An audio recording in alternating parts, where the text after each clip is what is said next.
నేనే ఆలోచిస్తే అబ్బా చాలా కరెక్ట్ కదా అనిపించింది. ఎందుకంటే చాలాసార్లు కోపం ఏమవుతుందంటే ఐ ఫీల్ మన 10 సార్లు మన కోపంలో 9 సార్లు జస్టిఫైడ్ కాదు. కరెక్ట్. కోపం ఇస్ చాలా ఇన్స్టెంట్గా అలా వచ్చే ఒక కోపం ఎప్పుడు కూడా ఇప్పుడు మీకేదో మీరేదో ఒక ఫంక్షన్ చేస్తున్నప్పుడు మీకు వాళ్ళు ఏదో అటు ఇటు కన్ఫ్యూజ్ చేస్తారనుకోండి, మీకు కోపం వస్తుంది. బట్ ఆ కోపం మీరు ఇంటికి వెళ్ళేటప్పుడు ఉంటుందా? కొంచెం తగ్గుతుంది. ఇంకొక 4 days తర్వాత మీరు 3 ఈవెంట్స్ చేసేటప్పుడు అసలు గుర్తుండదు. బట్ కోపం ఏంటంటే మనం అప్పటికప్పుడు ఇమీడియట్గా రియాక్ట్ అయిపోతాం చాలాసార్లు. అండ్ ఆ రియాక్షన్ని వెనక్కి తీసుకోలేం. కరెక్ట్. ఇప్పుడు మీరు ఏదో అన్నారు, నేను తిరిగి మిమ్మల్ని అనేస్తాను అనుకోండి. ఫర్ ఎగ్జాంపుల్ మీరు అన్నది కరెక్టే అని నాకు తర్వాత అనిపిస్తే, బట్ నేను మిమ్మల్ని తిరిగి అన్నది నేను వెనక్కి తీసుకోలేను. కోపం మంచిది, కోపం ఉండాలి.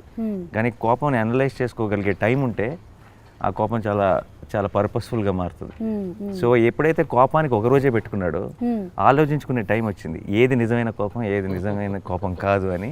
So I thought that idea itself was also in a way మన గురించి మనం తెలుసుకునే ఒక అవును కదా, నిజమే కదా, రియాక్ట్ అవ్వకుండా మన నిజంగా మనకు కూడా ఒక రోజు సరే ఈరోజు ఇలా కోపం వచ్చింది అనుకుంది నాకు ఎవరి మీద, నేను ఒక రోజు కోసం ఆ వీకెండ్ వరకు ఆగి కోపం ఇంకా ఉందా లేదా అని చెక్ చేసుకొని అప్పుడు రియాక్ట్ అవుదామని నేను ఫిక్స్ అయితే ఐ థింక్ లైఫ్లో సగం నాన్ సెన్స్ కట్ అయిపోతుంది, సగం అన్నెసెసరీ విషయాల మీద రియాక్ట్ అవ్వడం కట్ అయిపోతుంది.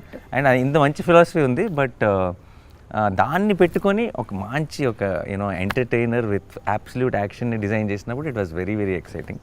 That's how the film is. కాకపోతే ఇప్పుడు ఏంటంటే మీరు చెప్పింది నాని గారు, ఆ రియాక్షన్ ని కంట్రోల్ చేసుకొని శనివారం వరకు హోల్డ్ చేయడం పక్కన పెట్టండి, ఆ సెకండ్ లోనే పెట్టేస్తున్నారు. అది కష్టం.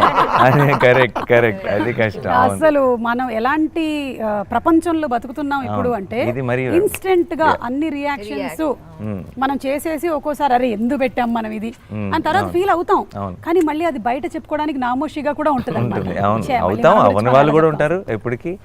బట్ డెఫినెట్లీ దాన్ని సపోర్ట్ చేసుకునే వాళ్ళు ఉంటారు, తప్పని తెలిసినా సరే అన్ని రకాల మనుషులు ఉంటారు. But I feel this is a nice thought. ఇది కనుక సటిల్గా సినిమా చూస్తున్నప్పుడు కొంతమందికి కనుక రీచ్ అయితే I think it will be a beautiful thing for the film. Generally నేను చెప్తూ ఉంటాను అనమాట, కొంతమందికి కొన్ని థింగ్స్ కొన్ని సిచ్యువేషన్స్ వాళ్ళ లైఫ్లో జరిగిన నెగటివ్ హోల్డ్ ఆన్ చేసుకుంటూ ఉంటారనమాట.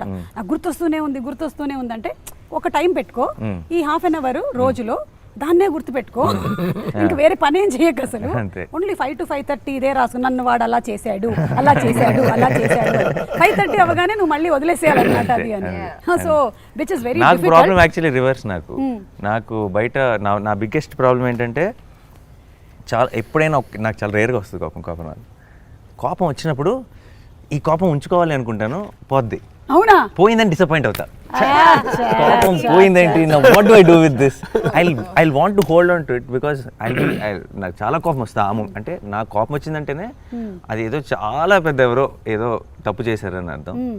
అప్పుడు చాలా కోపం వచ్చి ఇది పోకూడదు, ఇది మాత్రం ఉండాల్సిందే, ఒక 2 days అయినా ఉండాల్సిందే కోపం అనుకుంటాను. కరెక్ట్గా 2 minutes ఏమైంది, అది వెళ్ళిపోయింది ఏంటి అని చాలా ఫీల్ అవుతాను నేను. రివర్స్, ఎగ్జాక్ట్ గా రివర్స్. అలా చేస్తున్నారు కాబట్టి భగవంతుడు ఈ సినిమా ఇచ్చారు. శనివారం అంతా ఫీల్ అవ్వండి. ఎన్ని రోజులు షూటింగ్ చేశారు? ఎన్ని రోజులు చేశారు? 120 days. అందులో ఒక 60 రోజులు కోపం ఫీల్ అయ్యారుగా. 120 ఏది మీరు అనే సాటర్డేస్ వైజ్ గానే షూటింగ్ లో కోపాలంటారు? షూటింగ్ లో లేదు, సినిమా క్యారెక్టర్ పరంగా అది శనివారం అన్నది వారానికి ఒకసారి వస్తుంది. కానీ మా సినిమాలో శనివారం పాటు ఎక్కువే కోపం కూడా. 120 days లో 40 days శనివారం షూటింగ్, శనివారం గురించి షూటింగ్. సో మీకు రియల్ లైఫ్ లో అలా ఉంది అంటే నిజంగా ఫ్యామిలీ మెంబర్స్ అందరూ చాలా అదృష్టవంతులు, మీ ఆవిడ ముఖ్యంగా. I can say one thing, that he is a fantastic father and husband for sure. I can say that because in shooting spot the way he behaves with everyone and his nature, it's so special. ఈ clip definite గా నేను play చేసి చూపిస్తాను. చూపించక్కర్లేదు.